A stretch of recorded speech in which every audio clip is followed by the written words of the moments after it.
మూడవ ప్రపంచ తెలుగు మహాసభలు మూడవ రోజు చాలా ఘనంగా జరిగినాయి అని చెప్పేసి అనుకోవచ్చు. ఇంకా మనకి ఇంకా అవ్వలేదు. సో ఇక్కడ ఏంటి అంటే ఈ రోజు మన ప్రియతమ ముఖ్యమంత్రి నారా చంద్రబాబు నాయుడు గారు అయితే వచ్చారు.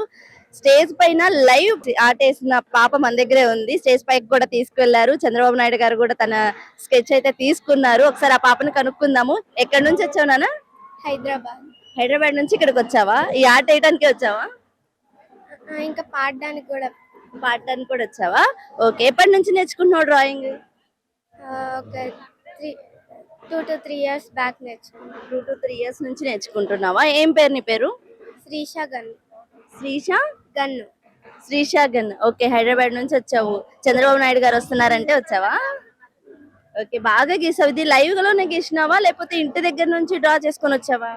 లైవ్ గా ఆడిషన్. ఇప్పుడు ఇక్కడ సార్ ని చూసిన తర్వాత నువ్వు డ్రా చేసావా? ఎన్ని మినిట్స్ లో చేసావు? 30 minutes. 30 minutes లో డ్రా చేసావు. యాస్టీస్ గా చాలా బాగా కుదిరింది. చాలా బాగా గీసావు. చంద్రబాబు నాయుడు గారు కూడా తీసుకున్నారు కదా నీ స్కెచ్. ఏమన్నారు? చాలా బాగుంది, ఇంకా ట్రై చేయాలి అని. ఇంకా ట్రై చేయి, మంచిగా వస్తుంది. సో పాటలు కూడా పాడటానికి వచ్చావన్నావు కదా, ఏం పాట పాడావు? నా కోసం ఒక పాట పాడతావా? ఒక పల్లవి పాడు. పాడు. దూరానా నీలి మేఘాలు, నాలో నా కొత్త భావాలు, పూజేను కోటి మురిపాలు, తొంగి చూచేను కన్నె సరదాలు. పల్లవి ఒకటి పాడావు. చాలా బాగుంది వాయిస్. ఇంకా బాగా పాడాలి. ఓకేనా? బాగా డ్రాయింగ్ మంచిగా పేరెంట్స్ బాగా సపోర్ట్ చేస్తున్నట్టున్నారు. పాపని ఎప్పటి నుంచి అంటే డ్రాయింగ్ సింగింగ్ కాంపిటీషన్ లో కూడా అంటే పార్టిసిపేట్ చేపిస్తున్నారా, నేర్పిస్తున్నారా స్పెషల్ గా? అవునండి. ఐ మీన్ తను చాలా చాలా రీసెంట్ గా ఫిల్మ్ మ్యూజిక్ లోంచి అయితే వెళ్తుంది. చాలా కొద్ది పాటలే పాడింది ఇప్పటికి ప్రస్తుతానికైతే, బట్ ఆర్ట్ మాత్రం ఒక 2-3 years నుంచి చేస్తుంది. బాగా ఎంకరేజ్ చేస్తున్నారు పాపని. అంత దూరం నుంచి తీసుకొచ్చి ఇక్కడికి ఈ పర్ఫార్మెన్స్ తెలుగు మహాసభలు దీంట్లో పార్టిసిపేట్ చేయడం అనేది అందరికి దక్కదు. అండ్ సీఎం సార్ దగ్గర నుంచి స్టేజ్ పైకి వెళ్ళింది పాప. మీకు ఎలా అనిపిస్తుంది? సో ఎక్సైటెడ్ అండి. యాక్చువల్గా నేను అనుకోలేదు తను అంటే తన అటెన్షన్ పడుతుందని అనుకోలేదు, బట్ సార్ చూసేసి తనని పిలిపించుకొని స్టేజ్ పైన ఇప్పించారంటే we felt very happy. Thank you. So మనకందరికి తెలిసి ఇది మూడవ ప్రపంచ తెలుగు మహాసభలు జరుగుతున్నాయి. మనకి ఘంటసాల ఎస్పి బాలు గారి వేదిక అని మనకి సపరేట్ వేదిక అయితే పెట్టారు. ఇక్కడ ఏంటంటే దీంట్లో భాగంగా ఎంతో మంది గాయకులు అంటే మనకి సోషల్ మీడియాలో కొంతమంది కనిపిస్తారు, బట్ ఇక్కడికి వచ్చిన తర్వాత చూస్తే చాలా మంది మనకు తెలియని వాళ్ళు వాళ్ళ స్వరాలతో కనువిందు చేస్తున్నారు. అంటే చెవులారా వింటూనే చాలా బాగా అయితే ఉంటుంది. వాళ్ళలో కొంతమంది తీసుకుని మాట్లాడుతున్నాం. నమస్కారం అండి. నమస్తే అండి. ఎక్కడి నుంచి వచ్చారు? నేను వైజాగ్ నుంచి వచ్చానండి. వైజాగ్ నుంచి వచ్చారా? నా పేరు అనురాధ. ఓకే, మీ పేరు చెప్పేశారు. సో అంటే ఇక్కడికి రావడానికి గల కారణం ఏంటి? మీరు ఎప్పటి నుంచో నేర్చుకుంటున్నారా సంగీతం పట్ల? మీ యొక్క జర్నీ చెప్తారా? యాక్చువల్ సంగీతం గురుముఖంగా అయితే ఎప్పటి వరకు నేర్చుకోలేదు. Out of my own interest నేను చిన్నప్పటి నుంచి పాటలు విని నేర్చుకోవడం, అంతేగాని గురుముఖంగా అంటూ సంగీతం ఎప్పుడు నేర్చుకోలేదు. ఈ మధ్య స్టార్ట్ చేసాం. 3 months నుంచి మ్యూజిక్ నేర్చుకోవడం స్టార్ట్ చేసాం. అసలు ఎంత ఇంట్రెస్ట్ లేకపోతే అంటే మళ్ళీ ఇప్పుడు చిన్నప్పటి నుంచి స్టార్ట్ చేసిన వాళ్ళు ఒక లెక్క ఇప్పటి నుంచి అలాగే చేస్తున్నారు. బట్ ఇప్పటి నుంచి మీరు స్టార్ట్ చేసి ఎంత ఇంట్రెస్ట్ ఉంది ఇప్పుడు ఈ మాటలోనే అర్థమవుతుంది. సో మా కోసం ఏమైనా పాట పాడగలుగుతారా? ష్యూర్. ఇందాక నేను వేణువై వచ్చాను పాట పాడాను స్టేజ్ పైన, అదే పాడతాను.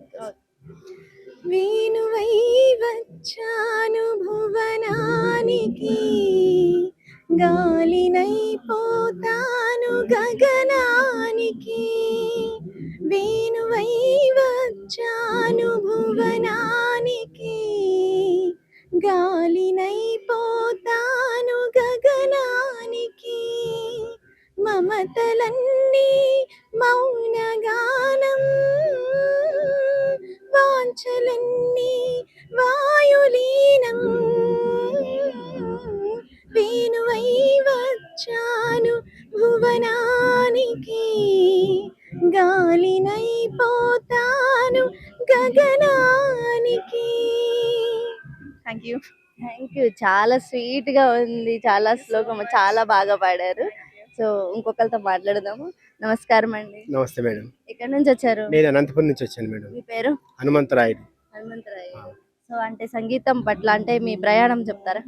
నేను వచ్చేసి సంగీతం వచ్చేసి సింగర్ హేమచంద్ర గారు తెలుసు కదండి, వాళ్ళ మదర్ దగ్గర నేర్చుకున్నాను. సో ఇప్పుడు కూడా కంటిన్యూ చేస్తున్నాను, మేడం దగ్గర కాదు వేరే వాళ్ళ దగ్గర.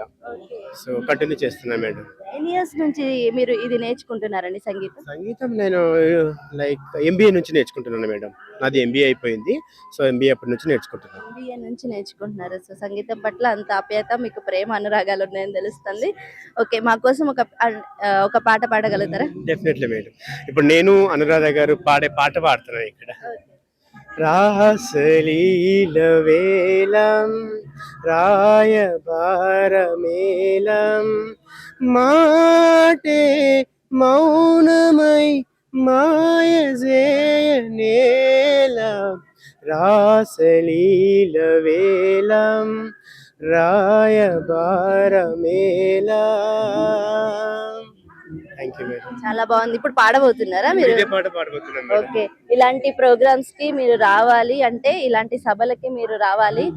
ఇక్కడ నుంచి జరిగే తెలుగు మహాసభలు ఎలా అనిపించింది మీకు? నాకు అంటే చాలా అనిపించింది. యాక్చువల్గా అంటే ఇందులో ఆడిషన్ పెట్టారు.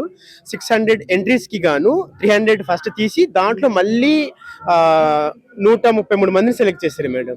సో అందులో మేము నిజంగా చాలా అంటే చాలా గర్వంగా ఫీల్ అవుతున్నాం. ఎందుకంటే 3వ ప్రపంచ తెలుగు మహాసభలు ఫస్ట్ వచ్చేసి మన భీమవరంలో జరిగాయి, సెకండ్ రాజమండ్రిలో జరిగాయి, ఇప్పుడు గుంటూరులో జరుగుతున్నాయి.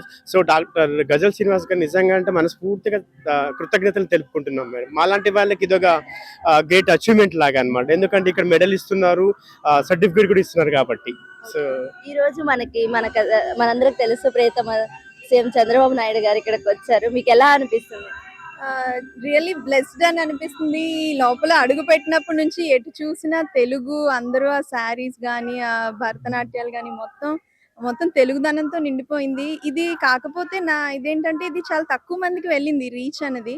ఈసారి కొంచెం ఎక్కువ మందికి రీచ్ అవ్వాలి. ఇది ఓన్లీ పార్టిసిపెంట్స్ వచ్చేది కాదు, మొత్తం మన తెలుగు వాళ్ళందరూ అటెండ్ అవ్వాల్సిన ప్రోగ్రామ్ ఇది. అది మన పండగల్లాగా, ప్రతి ఇయర్ వచ్చే పండగల్లాగా ఇది ఒక మన పండగ అయిపోవాలి. ప్రతి తెలుగు వాడికి ఇది ఒక పండగలా అవ్వాలి. అది నా కోరిక. ఖచ్చితంగా అవుతుంది, మీ కోరిక నెరవేరుతుంది. ఎందుకంటే ఇది ఆరంభం మాత్రమే. ఆరంభానికి ఇలాగుంది. మనకి సీఎం చంద్రబాబు నాయుడు గారు వచ్చారు, గవర్నర్లు వచ్చారు, అధ్యక్షులు వచ్చారు, ఇలా ఎంతో మంది వచ్చారు. ముందుగా ఇది ఒక పండుగ లాగే ఉంటుంది, సంక్రాంతి ముందు వచ్చే పండుగ లాగా. Thank you so much. Thank you so much.